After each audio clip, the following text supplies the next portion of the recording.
you go to China, they're piloting it a few years ago in Shenzhen. So I lived overseas. If you go to Shenzhen, back in 2017, they already had facial recognition cameras there.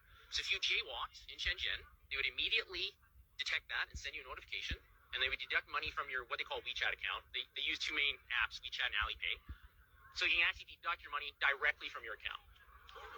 This is 4 years ago, so this is not like some sort of conspiracy theory. It's not something that's going to happen 10 years into the future. This happened pre-corona in China. And so this system in China that exists is extremely advanced. They can detect if it's a man or a woman. They can guess your age. They can detect what kind of car model it is, who the manufacturer is. This is a sort of technology that we see in all these dystopian sort of films and whatever. And people keep putting it off and thinking that this is something that's going to happen later in my kids' lifetime or my grandkids. It's already here. And if this gets implemented anywhere, especially in a Western nation, it's not going away. Israel is already talking about the fourth shot. Then they're going to be going to herpes, and they're going to ask if you're gay. They're going to be asking if you ate 3 pizzas this week because it's unhealthy. If you buy certain books in certain countries, your country doesn't like you, will lose points in the social credit score system. So this is already the reality of the world in certain places, and we need to be aware of that if we don't want that or if we do. And to be perfectly honest, anybody who wants this vaccine passport, it's a misnomer. It's total control.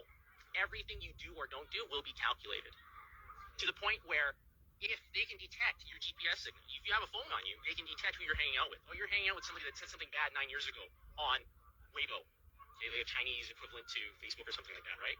Oh, you lose 2 points. Oh, you bought Japanese books, you lose 5 points because you don't like Japan.